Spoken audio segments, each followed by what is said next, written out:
Good Erev Shabbos, my friends. What can be said just before Shabbat? Actually, we are I would say, about an hour and a half out of Shabbat. And,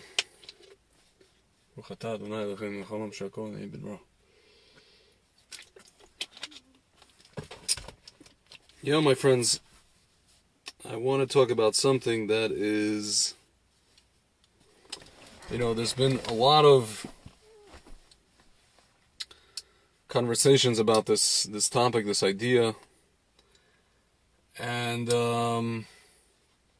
rather it's something that I notice that people are upset about. They talk about it. They're wondering what's going on. I was talking to some friends and family. They were asking me, don't you think, they said, Tzvi, don't you think that the stuff that's happening with Trump, in terms of the visceral hatred towards him from, let's say, the Democrats and obviously at least half the country, and the way that they express their hatred towards him, it's never really happened before. If you look at all the previous presidents, people, they may disagree politically, or they may even dislike a person on some level, right? People, I remember Obama was the president. I actually, my sister was saying that. She said when she was in high school, she doesn't remember there being this crazy discussions about Obama in high school, and I explained to her there were reasons for that as well, which I'm not going to get into. But the thing is, with Trump, you have it's just this visceral thing. And it's interesting, one aspect of it I notice is that the people who are against him are, let's say the left people on the left-wing side of the political spectrum, and even people on the right-wing side. The irony is that they themselves are not the biggest, in terms of let's just strip it down. If you wherever you stand on certain social issues, let's strip it down. Let's just say that the people on the left-wing side of the political spectrum are not exactly the definition of people who follow the Torah. I'm putting this very kind of I'm putting it bluntly, but I'm also giving them kind of to put it lightly. Let's put it that way. To say the least.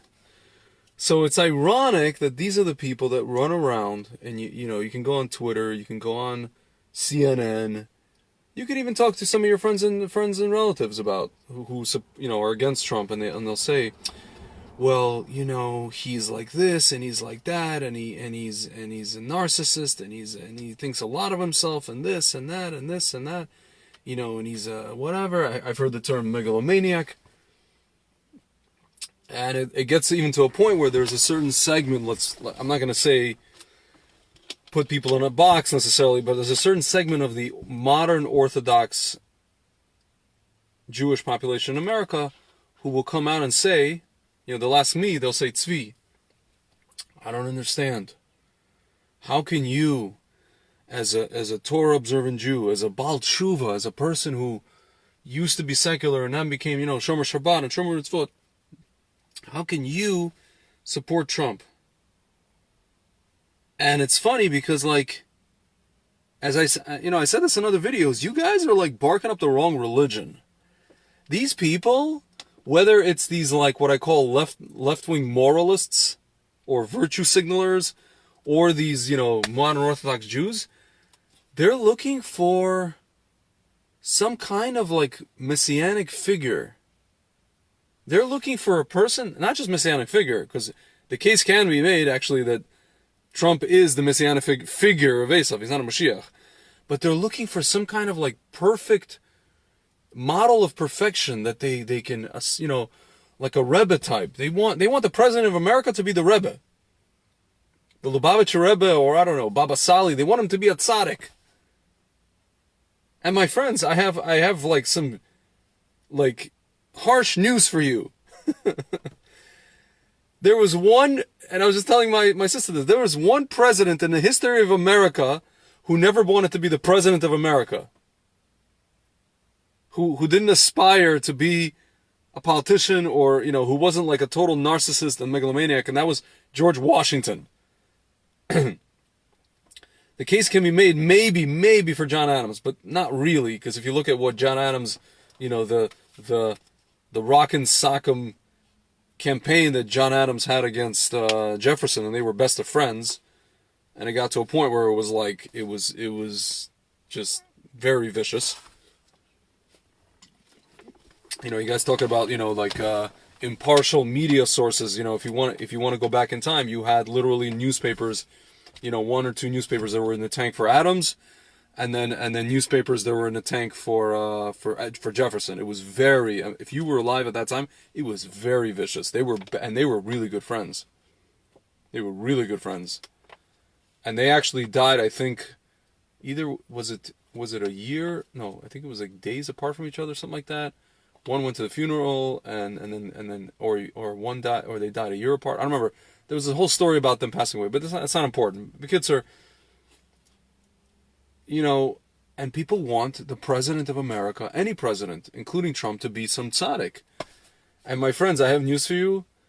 Like, he's not going to be a tzaddik. And if you're looking for him to be a tzaddik, and you're, I don't know, an Orthodox Jew, if you're an Orthodox Jew, you're barking up the wrong religion, again.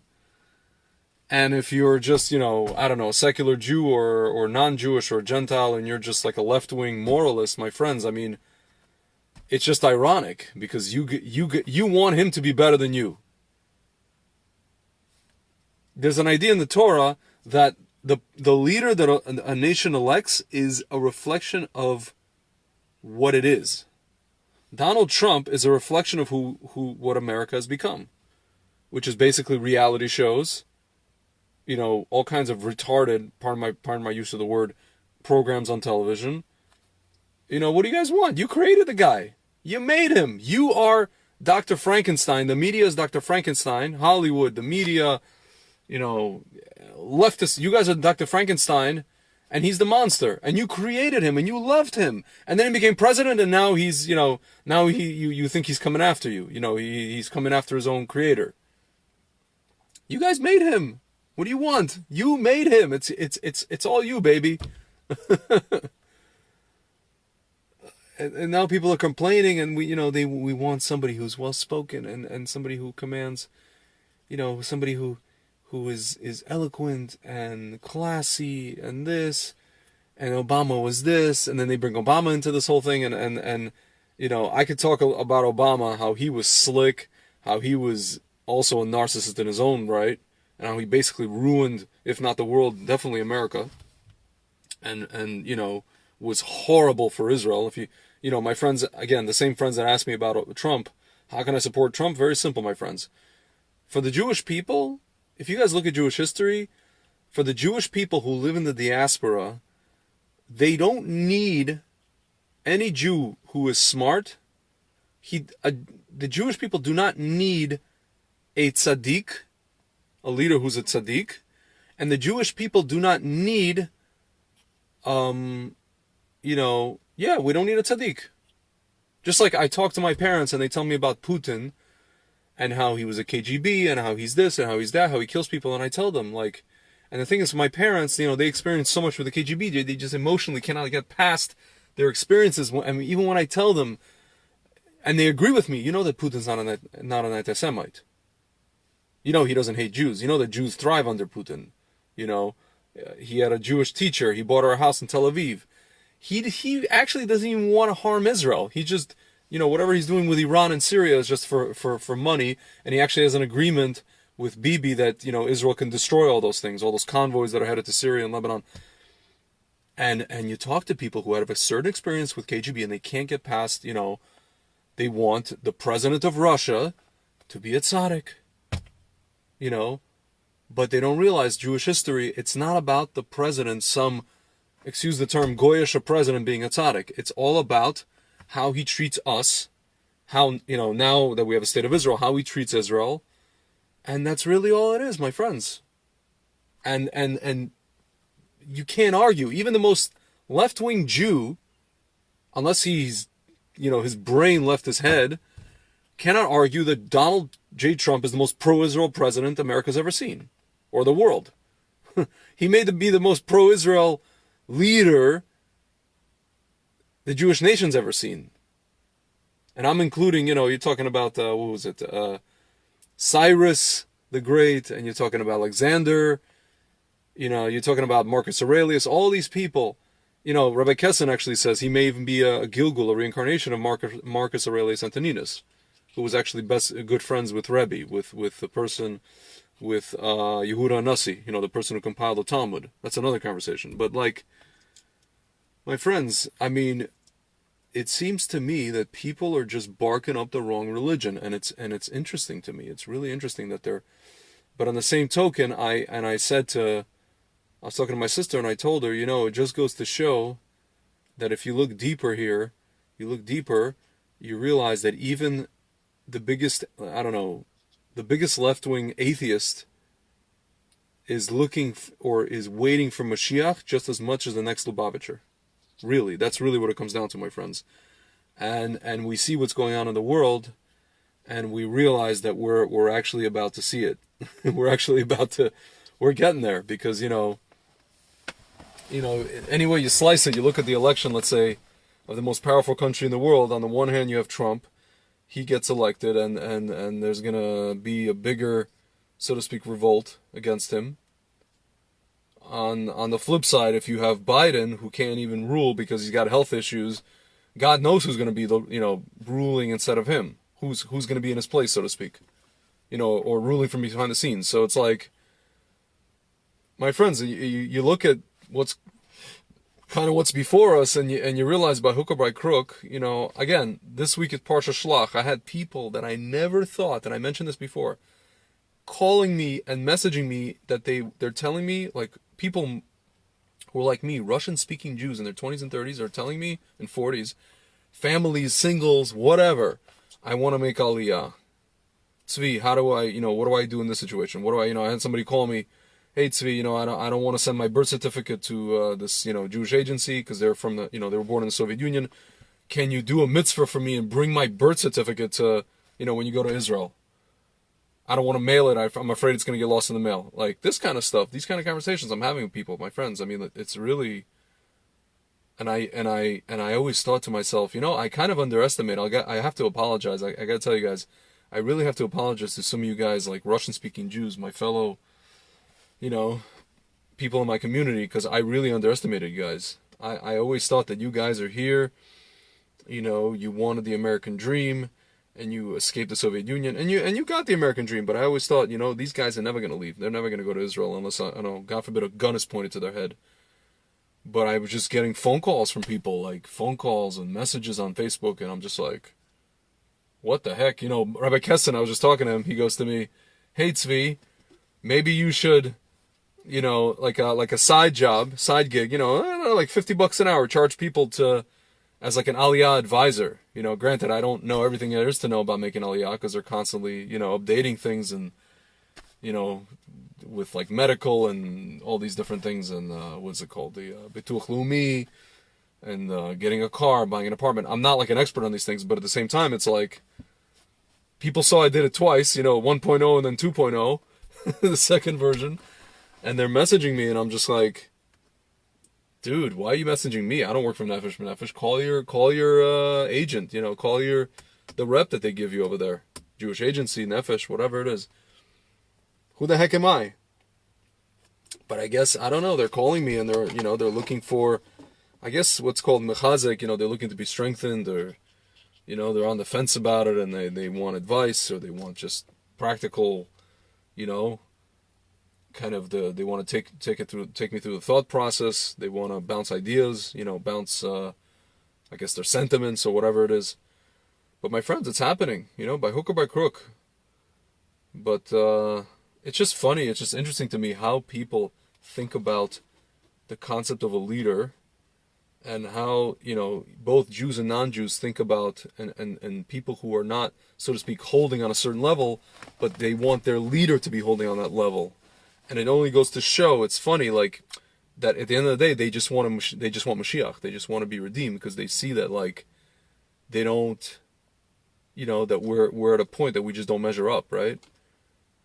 But the thing is, again, like, an American president is not going to be a tzaddik. He's not. And at this point, we clearly see that he's not a tzaddik, he's actually an instrument of Hashem to accomplish certain things for the Jewish people. And by extension for the world, right? And that's really it, my friends. That's really, really it. So if you guys are watching and you're saying, well, how can an Orthodox Jew support, this guy, a guy like this, and who behaves like this and that and the other? My friends, if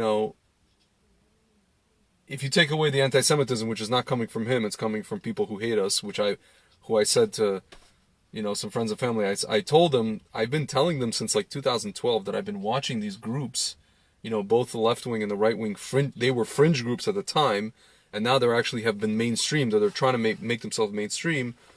And I didn't know how it was going to happen. I didn't know the machinations of how it was all going to go down, but I knew that there's these two fringe groups, maybe more, that don't like Jewish people, and you notice, you see all their comments on the YouTube videos, you see all their activities on campuses, you see all, there's different spheres of kind of activity that they have, whether it's digital or physical. And for me, you're talking like 2012, I was looking at all this and I was just saying, like, something's going to go down. And I had people and my friends and my family, they're like, what are you talking about, Tzvi? This is the greatest gullus ever, the greatest exile ever, and what is it called? And we don't have a homogeneous society like in Germany. Oh, Batim Bernstein. Yeah, no, Aliyah 2.0 is like, I made that, I'm referring to my own Aliyah to Israel. I moved to Israel twice. I moved there in 2010 and I came back to America 2013, and I just recently moved back to Israel in 2020. So I call it Aliyah 2.0. So yeah, my friends, I mean, it's just really, it's really crazy. I don't know, I lost my train of thought. In any event, we're all headed back there.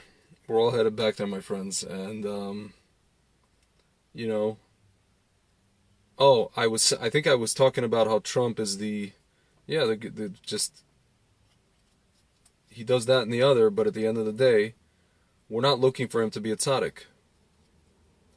The only person we want to be a tzaddik is, I don't know, a rabbi, spiritual leaders, Moshiach, and even those guys aren't perfect. But that's really it, my friends. That's really, really it. And I was mentioning about homogeneous society, and I didn't know how the machinations of how this was going to happen, but I saw that these two groups were going to do something, and now we see that they're doing something. And my friends, I really hope, and I always say this, that again, if you're not making Aliyah, because I always say, you shouldn't make Aliyah because you're running from the Cossacks. You should make Aliyah because, this week's Parsha, Shlach, because, the land is flowing with milk and honey, and, because you have the vineyards, and because of the good report, not the bad report. But with that said, my friends, if you're not, if you're sitting here in America, you're not going to defend yourself, and you're not going and applying for a weapons license, then I don't know what you're doing here. I really don't. My friends, I'm here visiting, and I'm here in this particular community in New Jersey. And this community is actually known for, a lot of people end up making Aliyah from this town. There's a very big Aliyah mindset here. It's kind of like the last stop, so to speak, before Aliyah for a lot of families, a lot of individuals. And we'll see what the conversation's going to be. We'll see. And I would tell people here, if you're not, if you're not planning Aliyah, then I sure as heck hope that that you've already gone to the municipal building and applied for a gun license in the town. Because there's really you're only two options at this point. Yeah. All right, my friends. So, Parsha Shlach. I'm interested to hear the conversations on Shabbos with some people here, and we'll see. And next week is going to be fun. I'll talk to you guys, but also I'm participating actually in a seminar on Thursday evening New York time on Zoom for young Russian-speaking Jews. A seminar on looking for a job in Israel or starting a business in Israel, stuff like that. Basically, if you want to move to Israel, how do you make money? But listen, you gotta live. You can't just live on the streets in Nachlaot in a box. You gotta support yourself. But so yeah, I'm gonna participate in this nice, I guess, talk, and we'll see how it goes. All right, guys, it's been real, and Shabbat Shalom.